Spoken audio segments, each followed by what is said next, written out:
This week, our special guest, Con Dedes, is no stranger to the hospitality scene. With over 30 years of experience in the industry, he's built a reputation for excellence in everything he does. Alongside his wife Kerry as the co-owner of Dedes Waterfront Group, a family-run business, he's played a pivotal role in establishing some of Sydney's most iconic waterfront dining and event venues. Being immersed in the rich traditions and values of his Greek heritage has also deeply influenced his perspective and approach to business. So get ready to be inspired by Con's story and learn from his wealth of knowledge and experience. And we are live. Con Dedes, thank you for joining us. Live. Thank you for having me and happy birthday. Thank you very much. Thank you very much. Let's get straight into it. Con, take us back as far as you can remember. What was it like growing up in the Dedes family? I think I had a fairly typical bringing up. Born in 1970. I was born with CHD, which is an acronym for congenital heart disease. So that was a bit of a thing for mum and dad growing up. They were always kind of like wary that, they had their son, which was diagnosed fairly early. But dad came from Greece. He was a copper. He was a police officer in Greece. Wow. But he did, when they lobbed in 1966, 67, he did the good old unskilled work in the steelworks and Homebush, A&I.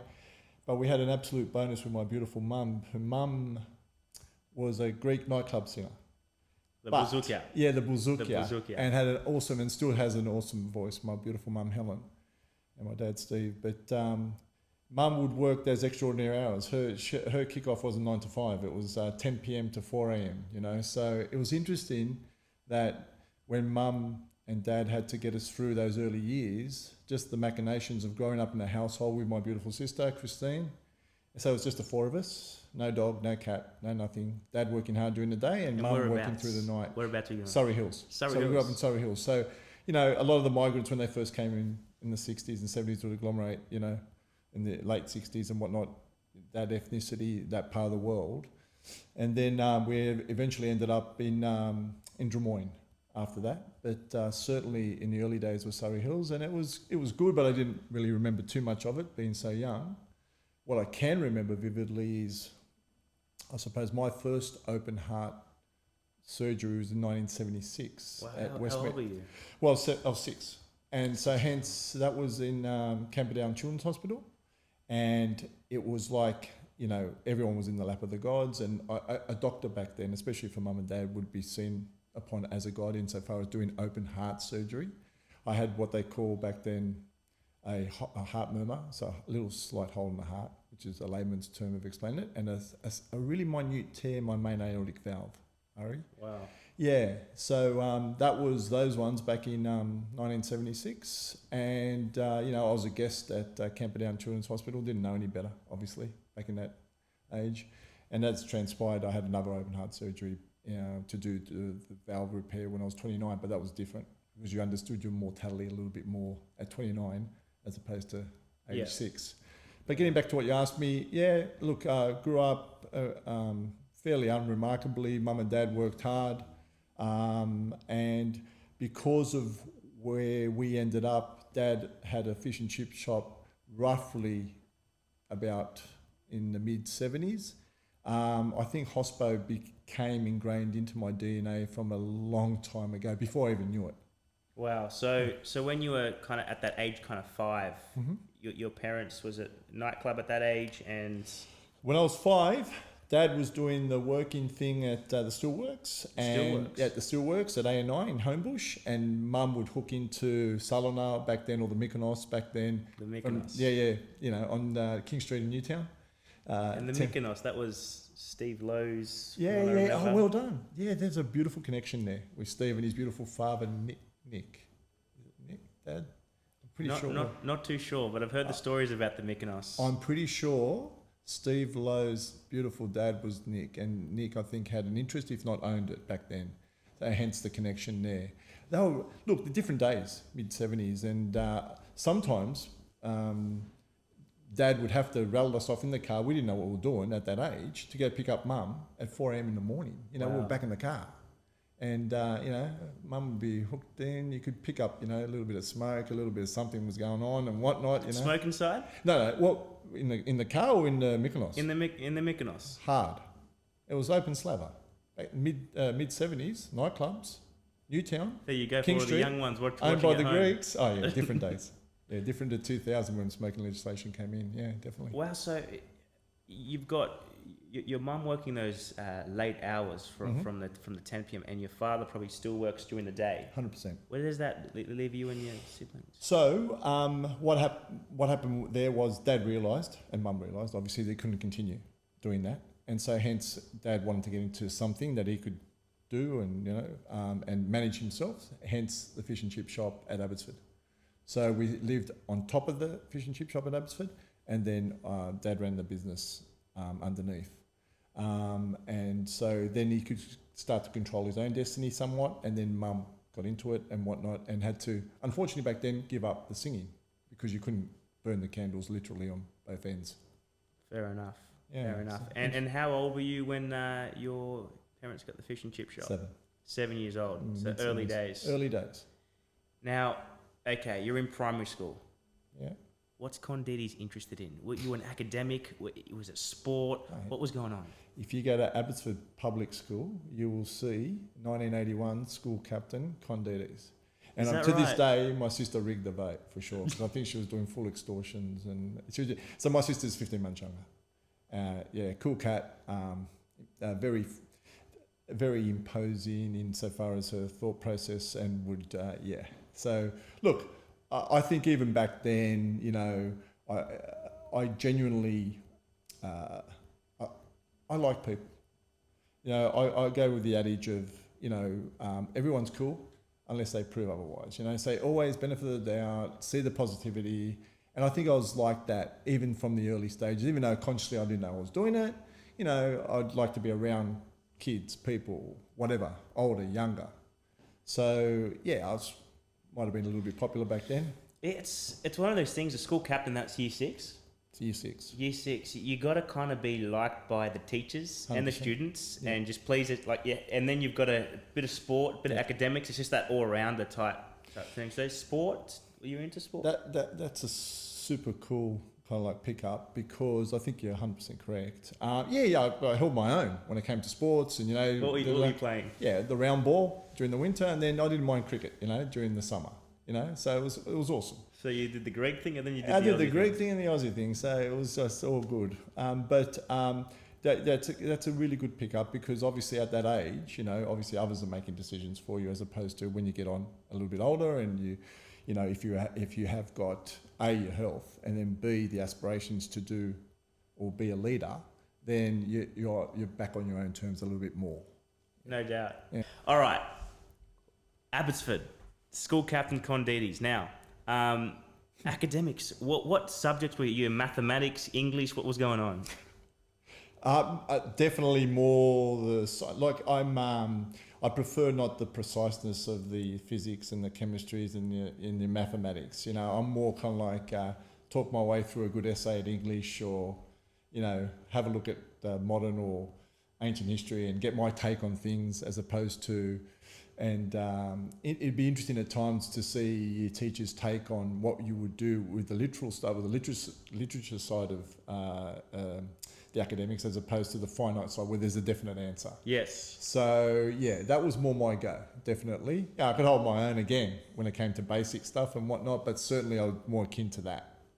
And it kind of like makes sense to me now, even retro thinking about it, when you ask me the question, why I was more swayed by that side as opposed to the preciseness of, a maths where there's a definite answer. Yeah. Fair enough. And okay, so age 7, parents got the fish and chip shop in Abbotsford. You're going to school in Abbotsford. Are you working at all in the fish and chip shop? I'm going to say no, but certainly getting in the way, right? Sure. So, but you're sensing it when you come downstairs, what's going on, those ones. My first recollection of work would be I was about age 11 and we'll get to it, where Mum and Dad ended up down at the Sydney Rowing Club for their first stint, and that was just getting in the way again, washing plates and copping it and all those ones.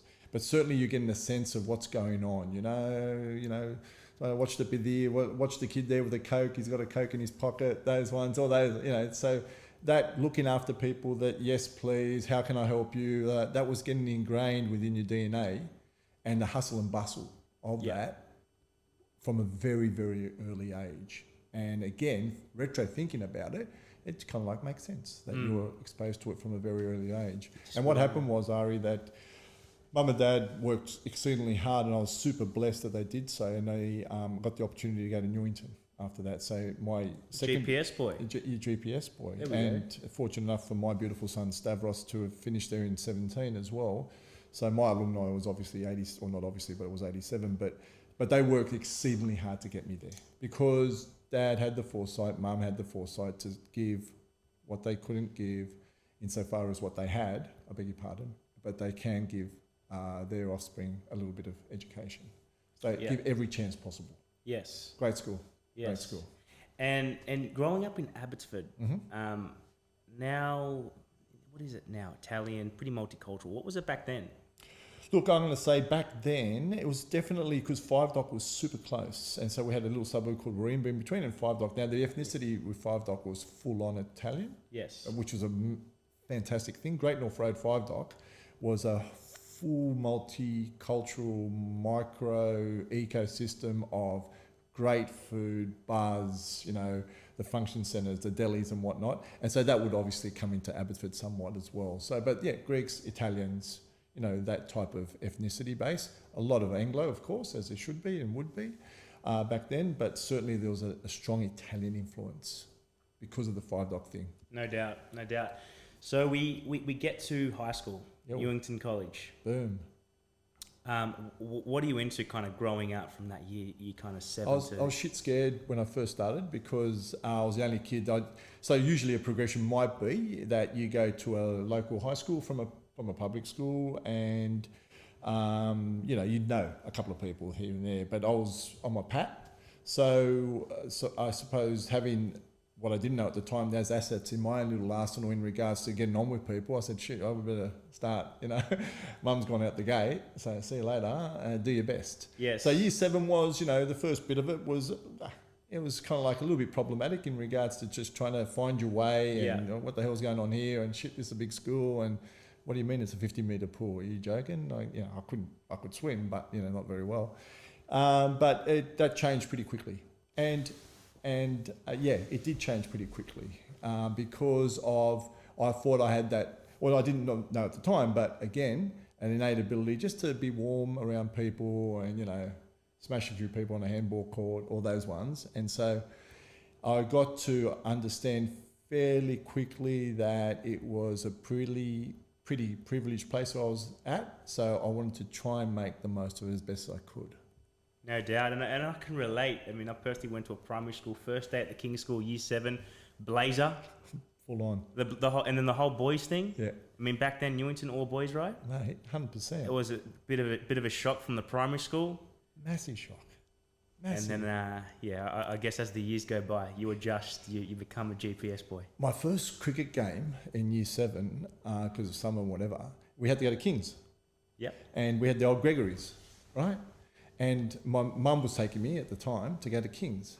And I said, Mum, look at the Gregory's. In this school, King's, it took up more than half the page, and they actually named the streets in the school. That's how big it was. So, yeah, it was a quantum leap, hard, So, yeah, you felt, you didn't feel honoured and humbled back then. You might have done it innately, but certainly I knew back then that it was super cool. Yeah. Let's put it that way. Beautiful. And so that year 7 to 12, are you kind of interested in business and whatnot? What were you Definitely. Commerce and, being, doing a bit of a hustle, having a few side hustles here and there. What's the side hustle? The side hustle was the Bank of Greece. Which, my wallet got nicked, and I know who it was too in year 9. It was a fat wallet. Remember those zip wallets, the Velcro wallets? Yeah. And, you in, out, do what you need to do. And, there was a couple of dollars there and it got nicked in year 9, but that's fine. I know to this day who took it, and we're still kind of buddies. Did you want to okay, you're still kind of buddies. All right, he knows who he is. Mate, we're in hospitality. You've got to be buddies with adversaries as well. There you go. Yeah. But cool. Look, no, definitely had an interest, and because of when Mum and Dad did finish up back in the day, they started up in their own business down at the Sydney Rowing Club, and so I'd be working at the time as well. So it was school, work, study, school, work, study. The odd game of cricket in the street, or the tennis in the street, and that school, work, study, those ones. So because of the work side, I was definitely interested in monetizing and seeing, what you could do or whatever, and hence commerce and economics was of interest back then when it came to my studies. And ended up leaving Newington and then doing something different at university, which was effectively land economics but applied science in real estate. Wow. Yeah. Interesting.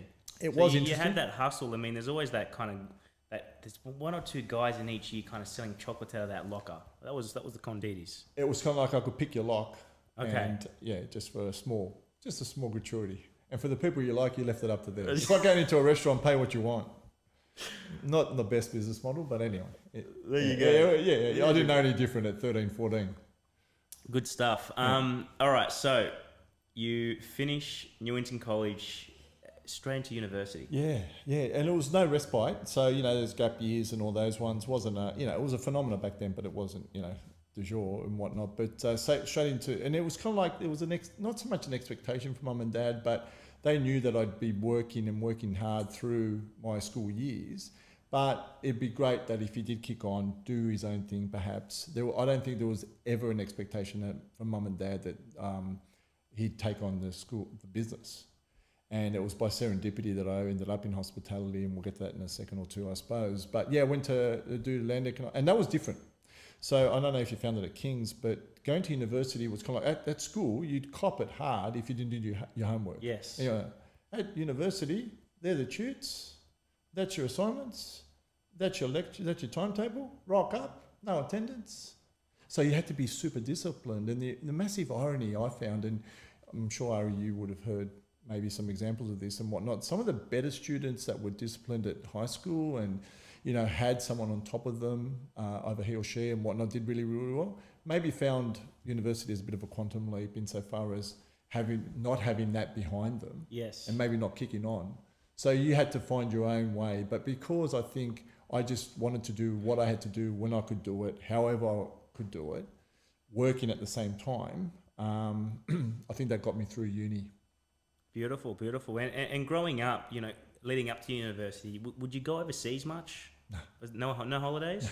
No holidays. No holidays. So Port Macquarie, but Mum and Dad working 7 days a week and whatnot. To go visit my godfather who was living up there is one memory that I had of it when I was 10, 11, but no holidays.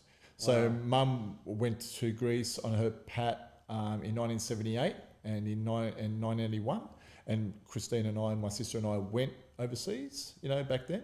But, excuse me, that was just like, wow, we're having fun, we're jumping on a plane. Okay, beautiful. There's my papu, there's my yaya, but no holidays.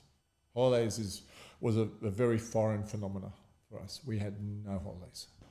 Interesting. Yeah, absolutely. There you go. But the Greek heritage growing up, it was strong. I mean, the parents spoke Greek, English. Yeah, look, there was a bit of Greeklish at home as well. I mean, Mum tried to not so much enforce. We didn't have the opportunity to go to Greek school. We had the opportunity to go to Greek school, but we did not go to Greek school. Excuse me. But Mum would make an effort too. So hence I can read it and write it and whatnot at the moment. So I'm very thankful for that. And we tried to pass that on to Stavros and Georgia, our kids as well. But through us doing it, it's super important. And again, that irony now is that my daughter's now 20, my son's now 23, are saying, you know what, we didn't like it at the time, but geez, I wish you smashed us a bit harder in regards to learning it and whatnot, because what an asset to have. What a great thing to have, when you're traveling and and just to converse with your beautiful heritage. But heritage for us was, we didn't do the Greek Easter thing hard, but we did it.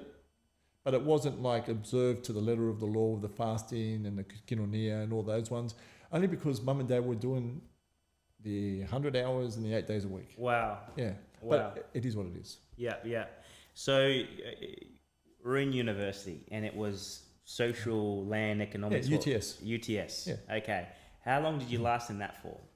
So it was a 4-year course, and it took me nigh on 7 years to complete, only because they wouldn't let you defer for 2 years after the 5th, because in a row, I beg your pardon, because I deferred for 2 years, because an opportunity arose where they actually wanted mum and dad, who were in a restaurant at the time, to go to Canterbury Bankstown Leagues Club back in 1990. Excuse me. And mum and dad had the foresight back then. Excuse me. Just take a little bit of ouzo. The ouzo? We can get the ouzo out. And when we got it. I thought that was ouzo.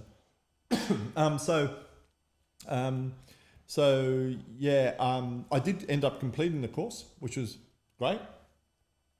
But so I had a massive amount of empathy, I think I'll call it back then, insofar as when I was in lectures at university, to see people that were walking in, that were working, that were studying, and had a family. Far out how they do it. I do 2 of those things, but I don't do the third one. I didn't have the family back then. Now I totally understand it and get it. But I wanted to get it. I wanted to get the red little stamp up there, the piece of paper, but my road led me down a different path regarding vocation. Did university help me to be resourceful, to teach me the fundamentals of land economics and whatnot?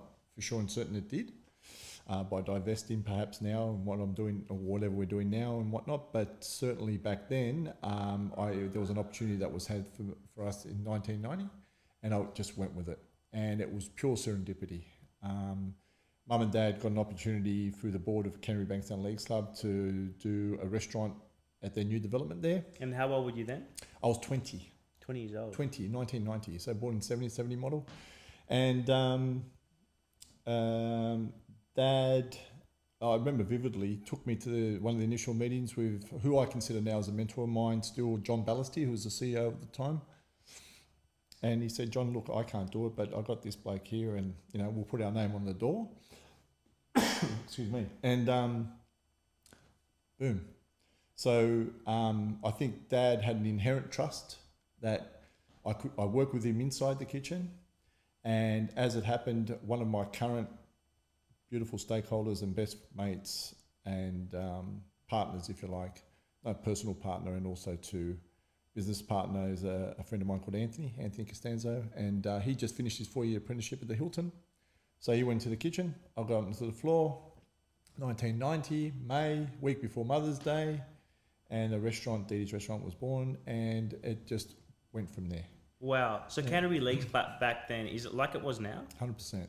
So back then, because of its demography back then, Ari, let's just say that there was we're in Belmore, we're in Punchbowl, we're in Lakemba, we're in a demography that, even though the ABS stats will tell you that it's a low socio-economic back then, there was a propensity to sort of like hit a gaming machine here and there, right?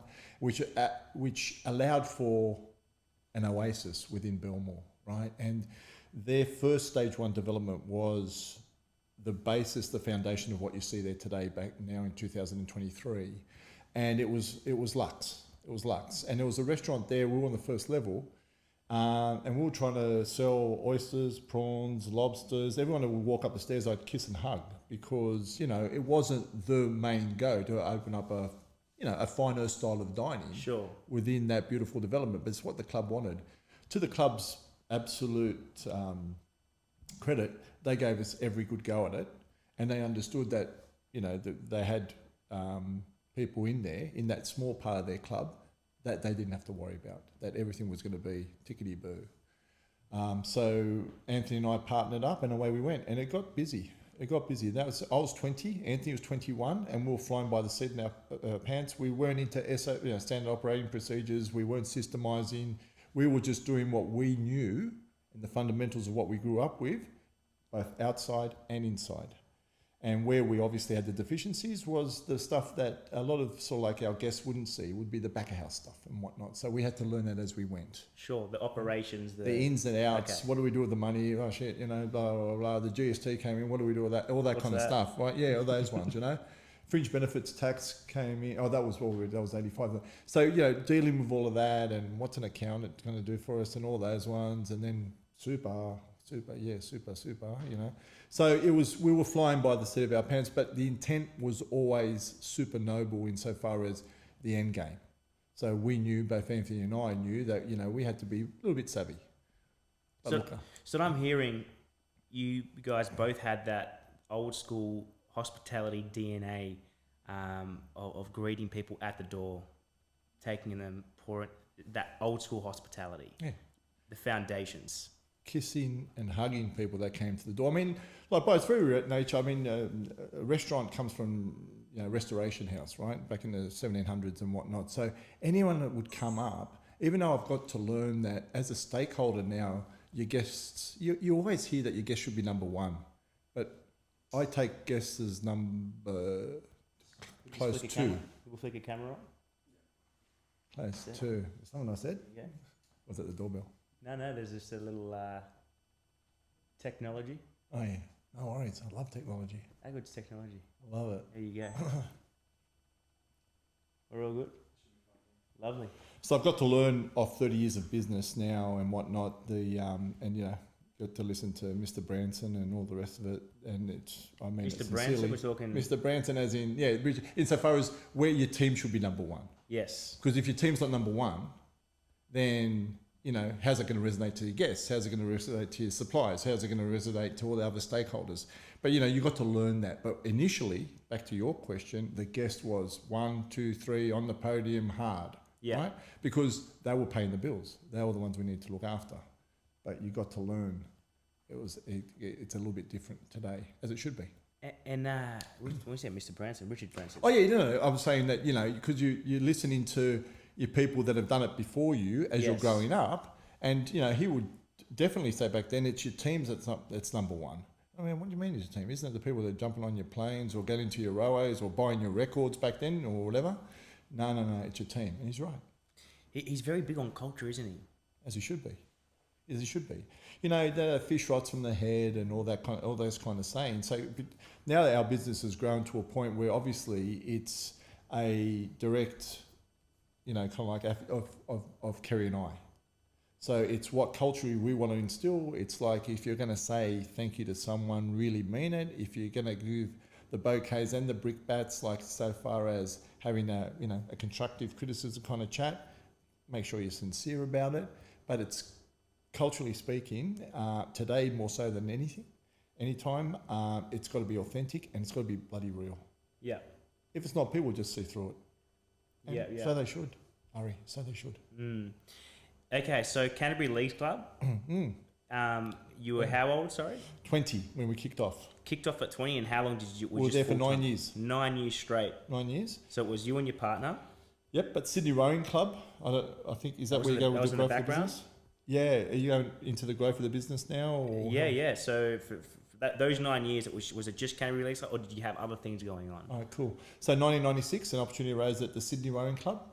So we did those ones. So I went over to Sydney Rowing Club. Anthony stayed at Belmore. Okay. And then things propelled from there because the Sydney Rowing Club was a super busy venue.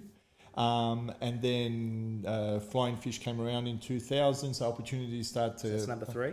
That's number 3. And it just grew from there. But certainly I was aspirational back then. I knew that I just wanted to grow the business. I know that perhaps even I remember at times being at Canterbury going, look, you know, this is great, but, you know, there's got to be more out there.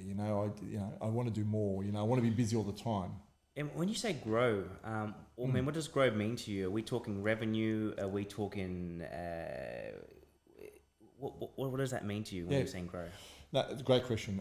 To me, what it means is taking something and valuating, or maybe I can do it a bit differently, or I'm seeing something that maybe mightn't be at its full potential. And yeah, sure, that might come across as if you've got tickets on yourself, but you've got to back yourself, right? And then, especially back then, I'd had 5-6 years of grind, like real grind. So for me, growth is valuating, it's providing resource, it's getting great people around you, so you can facilitate and make and allow you to do what you want to do. And also too, I think I found out early on, Ari, that I was good at certain things and maybe I wasn't. So I'm a big picture. And I think big picture, I always say it, is a little bit easier, right? Because you need to have people with you along the journey that can dot those I's and cross those T's, Yes. that can check you, that can rebut you, that can give you a qualified no. They, oh, no, yes.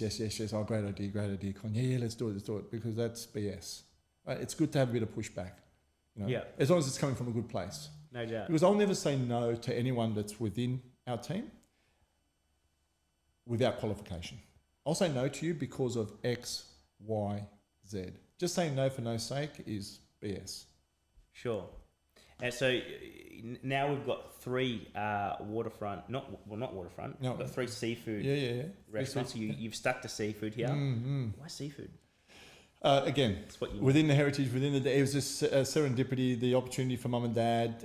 It was there. I knew it. Even if I thought I, maybe didn't know it, I really did know it. I knew how to prepare it. I knew how to respect it. I knew how to plate it. I knew how to garnish it. So it's just the way it fell. And so, but I liked it as well. I liked it. Yeah, but that step, I mean, flying fish in the casino, that's the real McCoy. There's a casino back then? Well, flying fish originally was at James Bay Wharf. Bay Wharf. This was a site. I remember going to something in the Lyric Theatre, and I remember stopping outside of James Bay Wharf and saying, "Kerry, see down there, we're going to put a restaurant down there." And she looked at me like, "Yeah, you are dead set crazy." But it was an opportunity that arose because of a mate that I went to uni with, said, "Con, come and have a look at this site, da-da-da-da." Apparently other operators had looked at it, so on and so forth. But it was a wonderful site. And to this day, which we still operate it with a different offer. And it was a bit ballsy. It was a bit of a crack, but we got a great team around us back then. And mind you, this was, by the time we saw it to the time it opened, it was 3 years to get the DA through and do all the blah, blah, blah. Wow. Yeah, it was tough. And it put Kerry and I don't mind saying this publicly, it put us under the pump financially. It was a tough time. Kerry's dad had just passed away as well, so it was a tough time. Wow. Because now you've gone from, Jones Bay Wharf, the rent, the spaces, the renovations, it's just a whole different kettle of fish, isn't it? Oh, indeed. And that's why I say it put us under the pump financially, which leads to different things mentally. And we'd just recently been married. We got married in 1998. So how old were you? When I got married, 28. 28. It's a good age, isn't it, Ari? Yeah. 28, yeah. Yeah. But I knew I'd been together with Kerry then for about 5 years or so, and I knew that Kerry was just my absolute soulmate, someone that we could live this journey with together, and it would support me, and vice versa. And to this day, it's only the one lottery you need to win in life, someone told me, and they were 100% correct. You need your health. Health is the absolute covenant, right? And to allow you to do things and whatnot. But over and above that, if you've got someone with you that can share their journey with you, it's the absolute best thing. And hence, we just run off each other. There's full simpatico between us, but big picture, smaller picture, it works. That's beautiful. Yeah. I was told that by a mate the other day, finding, someone in life, are they going to support the dream and be there? Such a big thing. Yeah, and I think, it sounds like altruistic and it sounds like, share the love and all the rest of it. But Kerry knew what I was doing when we met, so Kerry knew that, and would, as opposed to maybe meeting someone that, oh, okay, what's this all about and whatnot. But it certainly, and it's hard work, right? You've got to, give, take, compromise, all the rest of it, keep the spark up and all the rest, especially after, so many years. But to have someone to share that with you, the wins and the losses, and we've had losses, right? We've had losses, and there's more aside from when you asked me about why seafood, why'd you stick to seafood? Yes. A lot of that came because I swayed from our unique selling proposition, which was waterfront dine-in with seafood. Anyway, that's a different story. But one you can learn from. But it's amazing to be able to share that with someone. Amazing. So to 29 years old, flying fish, that's a bit of a break, bit of a step. Yeah, a bit of a step. Jones Bay. And then tell us about that next kind of 5-year period. Well, that was the marquee soccer player within the team. So, that was a door opener.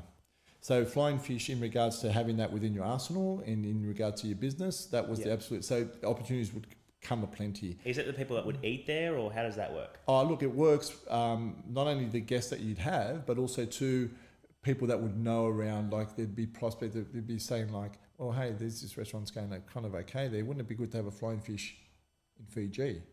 So that actually came about. So there was an opportunity from 2008 to 2018. So we were there for 10 years, where someone dined there. Just happened to be the vice president at the time of what they called back then Starwood, which owned the Sheridan back in the day, which is a married-owned property at the moment. Would you like to do? And to the credit of the team, they went 4,000 k away and they replicated what we did there by way of food in Denarau in Fiji. So opportunities were aplenty. Wow. I bet you've hosted some high-profile individuals there. Oh yeah, but I'm not at liberty to divulge the NDAs that you sign. Oh, that's all rubbish. But we have. But I think the best thing about hosting stars, celebrities, people of note is that if the beautiful hospitality venue or wherever they go to treat them like just normal humans and whatever, and no airs and graces and no rolling out the red carpet, boom. And that's that's the kind of like next level kind of like thinking when it comes to hospitality, when it comes to dealing with whomever you're dealing with, that everyone is the same. Yeah. Everyone's the same. Yeah, yeah. And as it should be. So we have. I got, I can say this to you. So, name escapes me, but she's beautiful. Oh, God, she's beautiful, beautiful, beautiful. And she was married to a beautiful bloke too. He was a Pakistani origin, looked like Imran Khan. It'll come to me. Married, engaged to Shane Warne, who recently passed away. Liz Hurley. So, but before I knew it, right, three or four guys, they're flying fish, coming in, sort of looking around. So I said, "Oh, g'day, hi. Can I help you at all?" Yeah. He goes, "Oh, yeah, we're just looking. There's someone that wants to come in to fly and fish." I said, "Yeah, no problem at all." Anyway, they were sussing the place out to see entry and whatnot. Anyway, they said, "Where's your back entrance?" I said, "Through the kitchen, through here, out to the loading dock." "All right, no problem. Have you heard? We've got a special VIP guest coming, and they were gonna want to come through here." I said, "Oh. I mean, they're going to come through here." The front door, beautiful front door. Anyway, as it happened, we eventually got them and convinced them to bring them in through the front door. Did the bottom side of the restaurant kind of like stop a little bit when they saw Liz Hurley come in with her beautiful husband at the time, the name escapes me, and he was a good-looking dude and whatnot, in full class and whatnot? Yes, it did. And we took them upstairs and they had a beautiful dining experience, but treat them normally.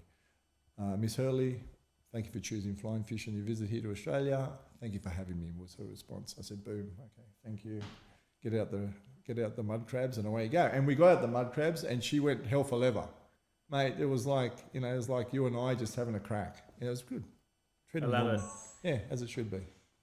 And just wrapping my head around this,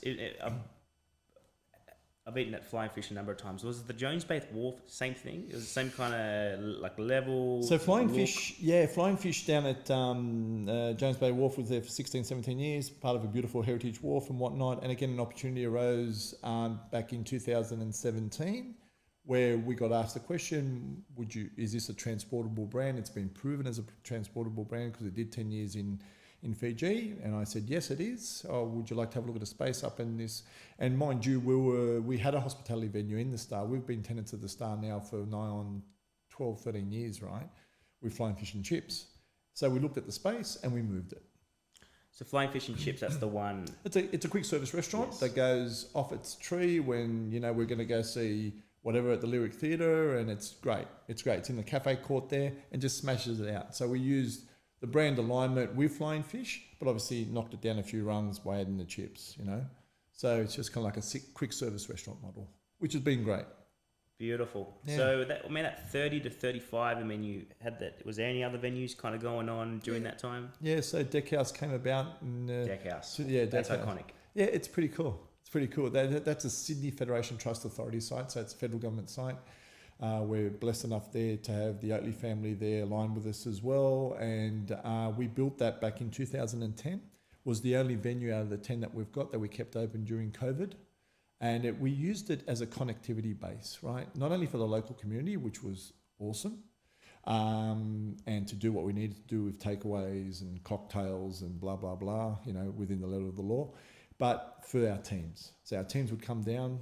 Where it was really hard, Ari, was with the visa kids. They're the ones that didn't get back home. They had to stay. That JobSaver and JobKeeper were absolute unbelievable initiatives from the federal and state governments in regards to keeping us all going, but they didn't extend to our visa team members. So they'd come in, do their 7-day meal plan, get, if you want to get pierced, get pierced. The guys from Flying Fish would come in, the guys from View by Sydney would come in, and just was a connectivity thing. And it held us in fairly good stead when we came out of it, because then our retention for our team members was, and it just gets back to Kerry and I just treating people like family. Yeah. Just treating people like anyone would, walking into our home. Yeah, do what you need to do. All right, there's levels, but do what you need to do just to connect. And tell me, one thing from I work with quite a few hospitality owners. They have one venue. They're pulling their hair out of that one venue, and then we see someone with Dedes Group, and they've got 5+ venues. How do you manage? I mean, there's so many moving parts. I mean, I hear people. The biggest complaint I hear from hospitality owners: can't get good people. It's like number one we hear, and then it's all the moving parts. How do you do it? So I knew with that aspiration side back in 2010-11 that we wanted to grow and value add, like we were talking about before. But I knew also too that I need to resource our back end, not our front end, not what wine you choose, not what fish it is, not what prawn it is. It's our back end. So back in the day, it was a COO. So Kerry and I took on a COO, a Chief Operating Officer back then. That would be a layer, if you like, between Con and Kerry. So Lisa back then would oversee all the other parts, the venue manager parts. And with the COO came someone that could do the marketing and do the admin. So we're talking about resourcing the back end to facilitate for growth, because we can't forget to this day that Australia is the most expensive country, certainly in hospitality, right? Is that right? Yeah, because we're number one. We're gold. We have to bow and get the gold medal for labour. We've got the Scandinavians, the Germans beat, right? Occupancy costs or rents, if you like, we're in the top 10. There's a place called Tokyo, there's a place called New York, there's a few other places that got us covered, but top 10, right? Utilities, we're in the top 5, right? So just with those things alone, aside from your compliance with your workplace health and safety stuff and whatnot, over and above that, we are the most expensive country in the world to do business in. And it's the adherence now to the labour side. So labour in our industry is the number one cost. But it's not only by way of numerics the number one cost, but also by way of maintaining. So for instance, anything over and above a 38-hour week needs to get paid for, so on and so forth. Unless your salary obviously can, if you don't extrapolate back to per hourly rate. So if you don't have a unique selling proposition, right? If you don't know what you're doing, if you're not pragmatic in your passion for hospitality, you're not making money in Australia. And it's going to get even more intense. The scrutiny is going to get even more higher. And I'm not saying it's a bad thing, because, part of the reason why I'm on Instagram, Ari, at the moment is to try and keep up with what's going on in our wonderful industry, because the amount of openings, the amount of beautiful high street restaurants, the fantastic registered clubs, what they're doing, because they're coming to the fore now. A sleeping giant. I've been calling registered clubs a sleeping giant now for about the last 10, 15 years. Registered clubs? Yeah, registered clubs. So registered clubs, Cabravale, Diggers, Sydney Rowing Club, yes. All the great clubs that are out there. Don't call it Rudy Hill RSL, call it West HQ. Sorry, Richard. Shout out to Richard. What's that? Shout out to Richard. Shout out to Richard Errington. God bless him. Maybe spent 130 million out there with the Coliseum out there, all paid for by that club, not 1 cent of government funding. But anyway, let's move on. So yeah, they're coming to the fore, registered clubs, and if you're looking at licensed hotels at the moment, Merivale with 6,000 team members, absolute world class in what they do, industry best practice in what they do, are just unreal. Aside from Iris, aside from Oscars, aside from Laundy, so they're all coming to the fore in hospitality. But if you're not pragmatic about your passion, if you're not real about your passion, you're not making money. And that's those PPs are the things that I say to my team members all the time. Have the passion. It's in you. You can't get that passion. If you've got it, it's in you. Blood. It's in you. If you've got it. Not everyone's got it. You within your team, you also need your people that can switch off and 9 to 5. Yeah, you need that. I mean, you want that as well as need. Need is different, but you want to have those kind of people within your team as well because they keep it real as well. Not everyone's got the passion for it, but if you have got the passion like Kerry and I, it needs to be pragmatic. But I mean, in your case, I mean, when you've got multiple venues, yes, and there's only one Kerry, there's only one Con, yeah, and there's how many venues right now? 10. It's 10 venues, because I can relate, you know, myself, I've got my one little company, and myself, I can kind of get and face, you know, a lot of things, but I mean, now you're just on a different level because you can't face every customer. Yeah. So how do you keep the Kerry Con DNA transpiring across 10 venues to all the team members to keep track of all that? How? I thank my son for it. And he was born in 2000. And what I mean by that is that when Stavros was born, I said to Kerry, you're not going to see me for 2 or 3 years, maybe 4. She goes, good. Maybe I said, 4. I said, what do you mean? I said, so I learned back then, and I learned off my father who didn't watch me grow up, right? And my mum who didn't watch me grow up per se, insofar as, you know, doing all the, you know, extracurricular stuff, is that I've got to go out there and start systemizing if I want to grow. So I started doing my own thing, writing things down, getting SOP, standard operating procedures, doing all those ones so that I could give that to a COO. So I could give that to our venue managers. So I could make sure that when you employ someone to do a job, let them do their job, Ari. So this is part of the linchpin. Let them do their job, resource them to do their job, because you can't do your job unless you've got the right equipment, the right resources, the right IT, the right whatever. And the most important thing is, do not undermine. Take the good with the bad. You know, take the brickbats with the bouquets. Be genuine if you have to have the constructive kind of like chat, but do not undermine, because then all that house of cards is going to fall. And getting back to my pragmatic passion is that I'm not a disruptor in the industry by any stretch of the imagination, right? I've got to learn from great, and I've got great colleagues in the industry that I learn from every single day. But the one thing that I've tended to try and look at in hospitality is, I wouldn't call it a widget, because a widget is something that you get taught in economics and whatnot. It's a product, a unit, right? And whatnot. But I look at it close to that hospitality is that if you want to have multi-venues. And take your margin. You don't always get it. And guess what? You have some losses sometime. But if you're happy to consistently just keep it to a margin and allow for the inefficiencies that will happen in your business, as long as they don't get to a level where you have to start getting forensic, then go with it. If you want to scale. If you don't, stay with one, Ari and Con in the business, do what we need to do, net out the way we want to net out, and have the work-life balance that you want. Nothing wrong with having one business, especially a successful one, and then divesting in whatever you want to do. Whatever you want to, whether it's on yourself, whether it's property, whether it's shares, whether it's crypto, whether it's whatever. Travel, whatever floats your boat. Because we're only here for apparently now a little bit longer, 60, 70, 80, 90 years, who knows.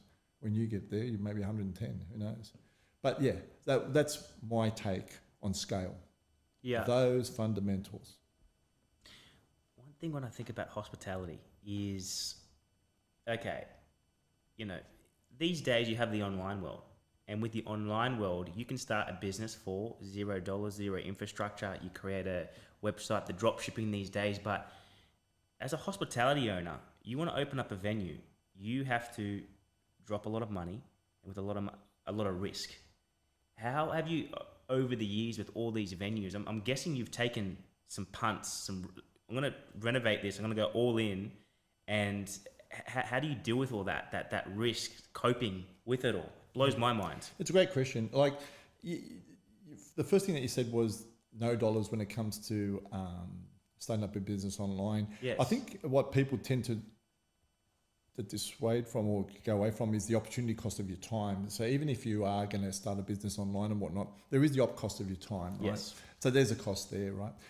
But the biggest challenge I find, and to this day, Ari, is that if people are going to smash $1 million into a refurbishment and whatnot, is understanding the difference between net as a net cost and margin a gross take. So for instance, I know of some instances where people would work out their return on investment on $1 million cost for $1 million gross. I mean, that's just, not right. I could say effing dumb, but it's not right, right? So it's understanding that and then working out when and how you're going to get your return on investment, because your risks have to be calculated. Now, early in the day is a difference between, for some people, unfortunately, bankruptcy and prosperity, because you need an element of luck. If you're going in blind, when I was at 25, 28, where I didn't know the fundamentals of what I'd do now, there'd be many things I would do differently. So today, it's working out what your return on investment would be. Back then, there's an element of luck and backing yourself, backing what you do, so that you can get that income to net off that cost. And I find that to this day, that people would equate a net cost with a gross take, and that's unbelievably wrong. Yeah, so much respect to those hospitality owners that go all in and they put it all on the line and that risk. It's ballsy. Mm-hmm. It's ballsy. That must be scary, and how can it not have an effect on your health? How can it not have effect when you go all in, everything you've worked for? That's absolutely crazy. And talk about return of investment, opening up a venue. How do you look at that? I mean, in hospitality, I mean, there's always that chance you open up a venue and people just not dig in. Is it location? Is it how do you look at that? Yeah, no, great question. Look, we've had it's all well and good to talk about, 10 venues and 450 team members and, what great venues we have and we do, and we're very blessed to have them. But we've also had some losses too. So when we strayed from our unique selling proposition, we did a wonderful restaurant called Salaryman back in 2017. And we also ended up down at Miranda at Westfields as well back in 2014, I think it was, with the Italian kitchen. And I think we just deviated from what we do really, really well insofar as unique selling propositions. But getting back to, so for instance, representation back in the day, back in 2014, that we take, say, for instance, $4 million top line at the Italian kitchen and whatnot, we were nowhere near it. And we didn't have control over, whilst we knew how many other restaurants were there was just too many there. So positioning of where you're going to be is super important. And mind you, there's only 26 million Aussies out there, right? So our scale, our market is fairly small when you think about it, given how many hospitality venues we have. So to try and work out, it's a bit of advice, if you like, now would be that if someone's listening to this and they wanted to invest their money and it was their money, not someone else's. I suppose maybe sometimes for some people it's someone else's money, even puts more under the pump, and for other people maybe not as much. But it's about making sure that the placement of your business you give it every chance for it to prosper. Is there too much hospitality around you? And then people will say to you, well, competition is a good thing, Con. Yeah, it is. If you had 340 million Americans, I beg your pardon, people in the US or whatever, but not in Oz. In Oz, it's about particular placement, especially for hospitality now. It's interesting, isn't it? Super and interesting. for all those individuals, you would have had it yourself. It could have been one cafe out in Earlwood that when they first opened 10 years ago, it might have been 3 baristas. Mm-hmm. And then 10 years later, there's 16 baristas, but not 16 times the population. Mm-hmm. So that you're probably juggling too. You might have a great venue, but just constant venues just overpopulating. Yeah, I think what we'll find now in hospitality is that the scrutiny on hospitality will get greater and greater. The systems will get more and more transparent. Hence, the better brands, the better operators will always flourish, but there'll be dilution. So hence, a really good operator will dilute the market. And then perhaps some of the old school practices that once existed will have to dissipate and go. And that's where you'll see the attrition. That's where you'll see, unfortunately, shops closing, right? Because of that very reason. So if you don't have the back end, if you don't have the resource, and like I said, even if we're owner operators, Ari, and we're doing a really, really good thing and we're just divesting out of perhaps, hopefully, profit that we're making, there's absolutely nothing wrong with that. But your product now has to resonate, and it doesn't matter where it's placed, whether it's north, south, east, or west. it'll have to resonate because our guest, our customer, our clientele is a whole lot smarter, a whole lot more versed, and their expectation is a whole lot higher than what it was 10, 15, 20 years ago. And I'm not knocking 10, 15, 20 years ago, but there's something called the World Wide Web, there's something called MasterChef, there's something called Gordon doing his thing, all those ones, that has educated our guests so much more. And it's a good thing. Keeps everyone on its toes, on their toes. Yeah, interesting. I feel like actually we'll hit that remote for the back screen. Feel like we've just got deep in a conversation of the economics in hospitality. No. I got carried away for a second. Keep rattling off about it. Let's rewind. Con Dedes. What about him? He's boring. How do you juggle? Well, we've got 8+ venues, and then your personal life. You've got family. Yeah. You got adventures. You got a little trip. You got a thing in your life. How do you do all that? Yeah, look, I think that it gets back to, unfortunately, I won't get back into the economics of it. It's get back to my philosophy of running the business and making the distinction with the business and the personal. Having said that, the irony or the counterintuitive part is that our hospitality venues are run by essentially a husband and wife team, right? So we're very, very careful, Kerry and I, in regards to bringing it home, especially once the kids were there. Now we've got no kids at home, so they've both moved out. So, excuse me. I won't say to you that we don't talk about work at home. We do, but we keep it real. We do keep it real. And we talk about different aspects of it. So I'll try and keep to the big picture, and Kerry will keep me real with the micro. We want to travel, and we have travelled, thankfully. And because we built the business up, and then when our COO became CEO, what the CEO gave us, what Lisa gave us back then was time. And time's invaluable. And so those business practices, who Lisa's no longer with us, she's running another beautiful hospitality company. Those business practices have stayed to this very day. And so I think that, that you think about Maslow's hierarchy of needs and actualization, or whatever it's called, right at the peak. For mine, having flexibility in time, right, is where it's at.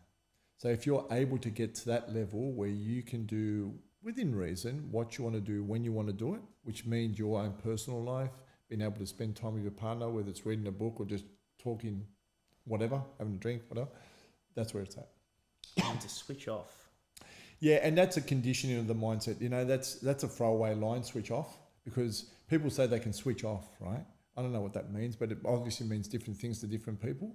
But unless you really work and be thoughtful and mindful about doing it, I don't actually think it's a thing unless you work on it. Yeah. If you're within your own business and all those ones, you've got to really condition it. Because if you don't, Ari, then it's not fair on your partner. It's not fair on your kids. It's not fair on whoever. It doesn't matter. It's not even fair in the conversation that you're having now. Like if I'm looking over your shoulder, or if I've got an angle, or if I'm thinking about work and whatnot, or not switched off, that's bullshit. You've got to be in the moment, and that means a conditioning of the mindset. It's as simple as that. And is it easy to do? The answer is no. The answer is no. You've got to work at it. Yeah. No, very good, very good. So this present, it's the 29th of March. Where's Dedes Group at? Look, I think Dedes Group will continue to grow. I think it's done great things. We've got great people around us who want to take the business. The succession planning, will my son want to come on board? He wants to do other things. And if he does decide to tap on the door and say, Dad, let's have a look at the biz, or Mum, let's have a look at the biz, because Mum's got more idea than Dad, let's have a look at it with him. Whether my daughter wants to tap me on the shoulder, who's studying down in Canberra, that might be where it's at. But certainly if we're going to be doing different things, it'll be on the water. It'll be to do some kind of thing aligned with seafood, but certainly from a business point of view, it's got the fundamentals for it to grow. And hence, let it grow, let it flourish, but be pragmatic about it. And when we say grow, we're talking about opening more venues? We're talking about value adding perhaps to different sites that might, want to have a Dedes Waterfront Group venue there. We're also blessed in this beautiful country of having some awesome other operators as well. So, whether or not we're aspirational and want to grow, the answer is definitely yes. Can we? Yeah, the emphasis is definitely yes. But I think you get a little bit more. I think with the people around us at the moment that have got maybe perhaps the fire burning a little bit brighter and greater, they might be steering us towards directions that we will look at definitely, but be pragmatic about. But yeah, we're primed for growth. No, very good. What was that? Let's crack a nozzle. Let's crack a nozzle. Let's do a little spinaki. Let's crack an Uzo. It's 10:30 in the morning. Why not? We're overdue. We're overdue. We're nice and deep in that chat. Con Dedes. Yes. What's your definition of success? Yeah, like I said before, having flexibility, having time, having your health is something you can't control per se. I'm a heart kid. I'm lucky enough to be an advocate for Heart Research Australia and Heart Kids. Heart Kids is awesome. I'll tell you why. Because they're an advocacy, and if Heart Kids was around, Heart Kids New South Wales and Australia was around back in 1976, when Mum and Dad were around, and they could explain that your son's going to have open heart surgery, and they can explain the intricacies of it and whatnot, and be around a family unit. Because for the person that's doing the operation, as you know, right? It's a little bit different. Thanks, mate. Here we are. That's a nice little pour. Cheers. Not bad. Mate, I was trying to be deep then, but anyway, go the Uzo. I'll take a sip. It's part of it. Awesome. Thanks, Zach. That little taverna. How good. Kicking back. Could you just knock up a bit of octopus for me? Yeah. And so advocate for both of those organisations. Lucky enough, back in 2016, without blowing trumpets and whatnot, to walk from Wollongong to Woolwich, and it was fully done. Police, the works, the support crew and whatnot, raised 100K, and what they're doing in that space for hearts at the moment is awesome. Notwithstanding the fact that obviously there's awesome charities out there. So my point about all of that is that Kerry and I are in a position to give back. And whilst it's most probably the easiest thing that you can write a check, but what drives me is that you give some time to be an advocate, to do things under the radar. It doesn't have to be overt. It doesn't have to be corporate social responsibility. It doesn't always need to align with your business as well. But if you can give back, I think for me, that's a pretty cool thing. Because I'm only on this earth for another, 10, 15, 20, 25, 30, 35, 40, whatever. Depends on the Uzo, right? That's right. Yeah, so do those ones. That for me is a signal of that you're kind of cool. Having the family unit around you is an absolute covenant, and whatever that family looks like to different people, whatever that is, that's super cool. Having people around you that, that you admire, that you love, that love you back, and those ones. Time, just having time and flexibility to do what you want to do. And, obviously that's compromise at times. There's things that you have to do. But those three things are probably the most important. And the Heart Kids thing and the Heart Research Australia thing is pretty important to me because I've got a vested interest, because I'm a heart kid and I was born with it. So it's time to give back in whatever way, shape or form that is. However that. Yeah. And one piece of advice. That Uzo's good. Burns a little bit. Oh, I like a bit of burning. That's it. A bit of burning is good. Now, one piece of advice you'd give 10-year-old Con Dedes, looking back, what would it be? For me, I've workshopped this before, and for me, it's okay to say no. Because my immediate default for everything would be, yep, yes, 100%, yep, no, go extra. No, you want one, have two. What are you doing? One Coke, have the crate. What are you? It's okay to say no. It's okay to pare back. It's okay to just, as long as it's qualified, as long as it comes from a good place, it's okay to say no. Because I was brought up saying, yep, yes, 100%. Hola mesa, let's go, yes. It's okay to say no. Wow. Yeah. Wow. And I feel like being in and around the hospitality industry, from the outside, the way I see it, knowing you for a couple of years and knowing other hospitality owners, you're a bit of a stereotype breaker. When I say that, it's, you know, working alongside many hospitality owners. You know, I find it's very savage in the hospitality world in regards to everything from haggling to deals and all that kind of stuff. And, you know, coming across yourself, I think with those, what I'm hearing growing up with those family values, and coming from a great place, you know, just that kindness and zero ego in the way you approach everything. You know, that's what I'm hearing. It's one of those things where, you know, being a fellow Greek in the you know, Greek community in Australia, you know, we've got yourself, and when we think of Con Dedes, we say a thing called, you know, "Eftos είναι δικό μας." He's one of us. We're proud. Yeah. We're proud. You've done absolutely amazing, and the giving back and the expanding and all doing that again with zero ego, with a kind heart. I remember rewind, you know, about 6 years ago when I first started this business. I came to it sticks out in my head. It came out to the Water Grill Lab in Abbotsford, and as soon as I got there, you ran out and you said, "Can I get you a coffee?" I thought you were going to order somebody, and you quickly ran behind the counter and you started making the coffee by yourself. And I thought, "Oh my God, no, Con, please, you know." But that hospitality, yeah, even with that growth, that DNA is still there.